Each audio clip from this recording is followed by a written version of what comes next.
Media چلانے والے ہم لوگ، اخباریں نکالنے والے ہم لوگ، سارے پراپرٹیز کے کام کرنے والے ہم لوگ، غلط گورنمنٹ چلانے والے ہم لوگ، تربیت نہ کرنے والے ہم لوگ، اور آج کویسچن بھی ہم کرتے ہیں کہ ان کی تربیت کیسے کرنی، بھی ہم نے کرنی تھی نا۔ تو میں نے تو اس لیے شروع میں کہا تھا کہ اللہ رحم کرے اس نوجوان نسل کے جو ہمارے ہاتھوں اس طرح کے ٹوٹے پھوٹے ملک میں پیدا ہو گئی ہے۔ میں تو اس چیز پہ حیران ہوتا ہوں کہ لوگ اس بات پہ کیوں پریشان ہو جاتے ہیں کہ جی نوجوان نسل تباہی کر رہی ہے، ہمارے ملک کا کیا بنے گا، یہ باغ ڈور کس کے ہاتھ میں جا رہی ہے۔ بھئی دیکھیں، آپ نے جو نوجوان نسل کو دیا ہے اس نے آگے وہی لے کے چلنا ہے، وہی لے کے جا رہی ہے وہ۔ ہم نے اس دنیا، یہ دنیا ہمیں ملی تھی، میری نسل کو ملی، مجھ سے پہلے میری پہلے والی نسلوں کو ملی۔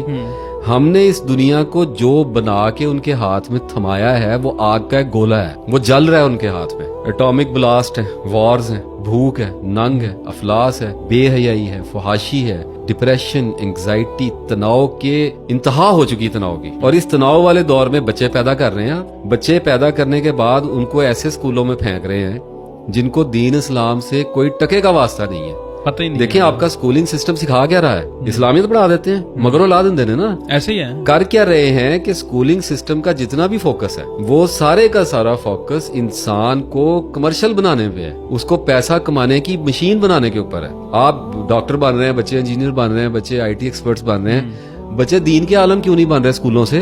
اور یہی الٹا حال آپ دیکھ لیں مدرسوں کا ہے کہ ان کا سارا فوکس بچے کو مذہبی عالم بنانے کے اوپر ہے، مفتی بنانے کے اوپر ہے۔ بھئی وہاں پہ انجینئر کیوں نہیں بن رہے، وہاں پہ ڈاکٹر کیوں نہیں بن رہے؟ بائی ریلیجن ہماری زبان عربک ہے، مدر لینگویج کسی کی پنجابی ہے، کسی کی سندھی ہے، کسی کی بلوچی، کسی کی کچھ ہے، کسی کی کچھ ہے، بیچارے کی پشتو ہے۔ نیشنل لینگویج ہماری اردو ہے، سلیوری لینگویج ہماری انگلش ہے، اور ہم اتنی زبانوں کے درمیان میں پھنسے ہوئے ہیں۔ ہمیں تو سمجھ ہی نہیں آتا کہ ہم نے کس سے کیا بات کرنی ہے، پڑھنا کیا ہے، بولنا کیا ہے۔ اب اس طرح کی صورتحال کے اندر آپ ینگ جنریشن کو پروان چڑھا رہے ہیں، اور پروان چڑھا کے اس کے اوپر آپ ہر قسم کا غلیظ دباؤ ڈالتے ہیں۔ پیسے بھی کما، چنگا بندہ بھی بن کے وکھا، اللہ نو بھی راضی کر، سانو بھی راضی کر، تے آپ بھی ٹھیک رہے۔ اب پرابلم یہ پڑتی ہے کہ ایک بچہ اسکولنگ سسٹم سے نکلا ہے، وہ کمانے کے لیے آگے گیا ہے، آگے کروڑوں کی باتیں ہو رہی ہیں، ولاگز ہو رہے ہیں، ایمیزون آیا ہوا ہے، ای بے آیا ہے، والمارٹ آ گیا ہوا ہے، مونیٹائزیشن شروع ہو گئی ہے، یوٹیوبرز آ گئے ہیں، سارے بیٹھے ہوئے ہیں اور وہ بتا رہے ہیں ہم کروڑ کما رہے ہیں، ہم 2 کروڑ کما رہے ہیں۔ اب بچے کے سر کے اوپر پریشر آپ کیسا، وہی چیزیں باپ دیکھ رہا ہے، وہی چیزیں بیوی دیکھ رہی ہے، وہی چیزیں لڑکا دیکھ رہا ہے، وہی چیزیں لڑکی دیکھ رہی ہے، تو دباؤ تو پوری قوم کو پڑا ہوا ہے۔ قوم کی حالت یہ ہے کہ نہ تو ہمیں لیڈر کے نام پہ کوئی بندہ میسر ہے، نہ ہمیں علماء کے نام پہ کوئی ایسا عقل مند آدمی میسر ہے جو ہماری رہنمائی کر لے، ہمیں صحیح چیز کے ساتھ پہنچا دے کہ بھئی یہ والے معاملات ہیں، ان سے بچنا ہے، ان سے نہیں بچنا۔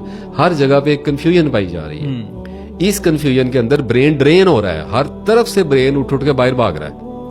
یہ وہی قوم ہے، یہ وہی ینگ جنریشن ہے جس کا آپ گلہ کر رہے ہیں میرے سے۔ یہ بھاگ رہی ہے آپ کو چھوڑ کے، یہ لعنت ڈال کے بھاگ رہی ہے کہ کس ملک میں پیدا ہو گئے ہیں، کن کے گھروں میں پیدا ہو گئے ہیں، نہ یہاں پہ روٹی ہے، نہ یہاں پہ تعلیم ہے، کچھ پتہ نہیں لگ رہا کدھر جانا ہے کدھر نہیں جانا ہے۔ اس طرح کے بچوں کے بارے میں یہ سوال کیا جاتا ہے کہ ان کی تربیت کیسے کرنی ہے۔ یہ تباہی کی طرف جا رہے ہیں، تباہی کی طرف دھکیلے گئے ہیں، تباہی کی طرف پھینکے گئے ہیں، ان کو اپنی مرضی سے نہیں گئے، اپنی مرضی سے نہیں گئے، وہ پیدا ہوئے ہیں اس دور کے اندر۔ آپ نے ان کو کیا دیا ہے؟ یہ ملک دیا ہے، تباہ حال ہم نے چلایا نا یہ ملک، ہماری دنیا تھی، ہم نے پچھلوں سے لی اور اپنے ہاتھوں میں لا کے وراثت کے طور پہ اور توڑ پھوڑ کے اور تباہ کر کے اگلی نسل کے ہاتھ میں تھما کے، اور بجائے یہ کہ پشیمان ہو، بجائے یہ کہ اپنا افسوس کریں اور اپنے آپ کو ٹھیک کرنے کی کوشش کریں، ہم الزام کی انگلی اٹھاتے ہیں اور ان کے ماتھے پہ دھر دیتے ہیں کہ جی اے بگڑ گئے ہیں، ان کو تو پتہ ہی کچھ نہیں ہے جی۔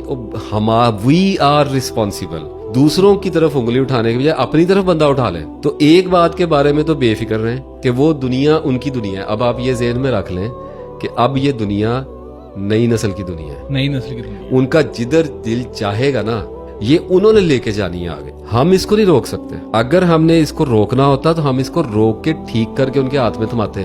وراثت ایک چیز ہے، وراثت میں لوگ ایسے بھی ہوتے ہیں جو دشمنیاں دے کے جاتے ہیں اولاد کو، وراثت میں ایسے لوگ بھی ہوتے ہیں جو علم دے کے جاتے ہیں، وراثت میں دولت دی جاتی ہے، وراثت میں مسائل بھی دیے جاتے ہیں، مسائل بھی ہوتے ہیں۔ اب یہ سارا کچھ دے دیا ہے، اب ایک بات کے بارے میں ہاتھ جھاڑ کے اب بیٹھ جائیں، اب جدھر ان کا دل کرے گا وہ لے کے جائیں گے۔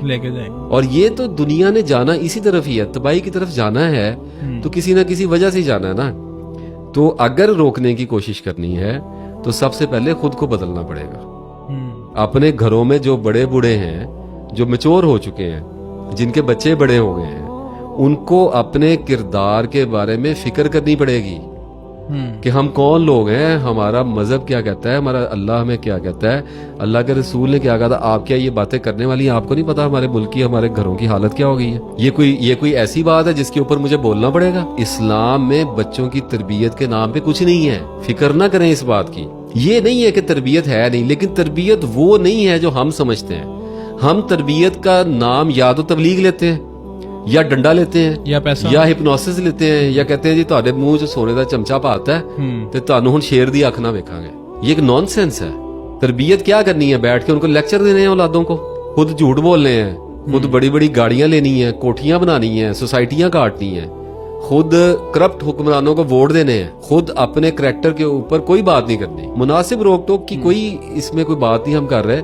ظاہر ہے بچہ آوارہ گردی سے روکنا پڑے گا, بچوں کو اچھا برا سمجھانا پڑے گا, لیکن جو اسپیکٹ کام کرے گا وہ آپ کا اپنا کریکٹر ہے. اگر آدمی کا کریکٹر ٹھیک ہو رہا ہے, سب سے پہلا آبزرور آپ کی بیوی ہے اور آپ کا بچہ ہے, تو بچوں کی تربیت کی, ینگ جنریشن کی تربیت کی فکر کرنے کی ہمیں ضرورت نہیں ہے, خود بخود ہو جائے گی.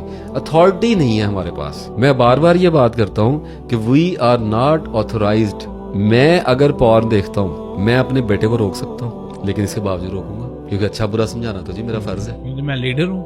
اور جناب میں اگر سموکر ہوں, میں اپنے بچے کو سگریٹ پیتا ہوا دیکھنا نہیں چاہوں گا, میں اس کو روکوں گا. اور میرے پاس کرنے کے لیے باتیں پتہ کیا ہوں گی؟ مینوں ویکھ, میری حالت ویکھ, مینوں کینسر ہو سکتا ہے, مینوں ہارٹ اٹیک ہو سکتا ہے, شرم کرو, رک جاؤ, مجھے شرمندہ کرا رہے ہو, میری دیکھا دیکھی کر رہے ہو. اس کے علاوہ تو میں کچھ نہیں کہہ سکتا, یا میں جبر کا سسٹم نافذ کروں گا.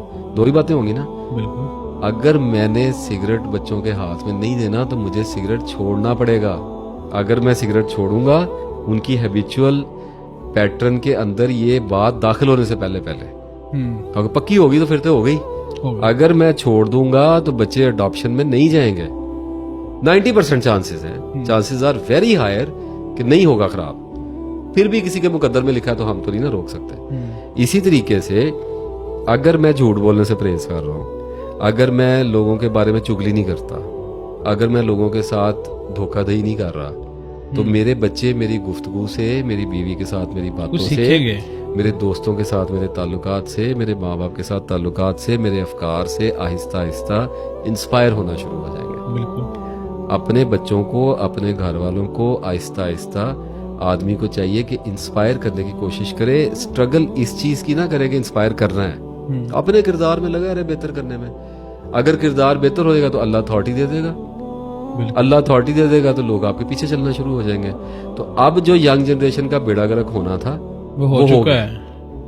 اب یہ جدھر کو گھوڑا بھاگ نکلا ہے نا, اب اس کو اللہ کے سوا کوئی نہیں روک سکتا, اور اس کی رکاب میں ہمارا پاؤں پھنسا ہوا ہے اور ہم اس کے ساتھ گھسٹ رہے ہیں. نہیں, انہیں تباہی سے بچایا کیسے جا سکتا ہے؟ کوئی دیر از نو وے. دیکھیں نا, ایک گھوڑا کھڑا ہوا تھا, آپ نے اس کو چابک مار دیا ہے. وہ شیر ہے, پتا میں اس کو نہیں دہرانا چاہ رہا, جو لوگ سمجھدار ہیں سنا ہوگا. اب وہ لے کے, اب وہ اٹھ کے بھاگ پڑا ہے, آپ اس کے اوپر ہی نہیں بیٹھے ہوئے. میں نے آپ سے وہی بات کی نا, آپ اس کو ایکسپلین, آپ کا صرف پاؤں پھنسا رہ گیا اس کی رکاب کے اندر, وہ آپ کو لے کے گھسٹ رہا ہے, وہ بھاگی جا رہا ہے, آپ اس کے ساتھ ساتھ جا رہے ہیں. اب وہ جدھر مرضی آپ کو لے جائے. ایک ماں باپ نے اپنے بچوں کی پرورش رزق حرام سے کی ہے, وہ بچے ہو گئے بڑے, اب وہ بچے بڑے ہو کے جو مرضی ان کے ساتھ کرتے پھریں, ایسے ہی ہے, وہ ان کی ڈسپوزل پہ ہے.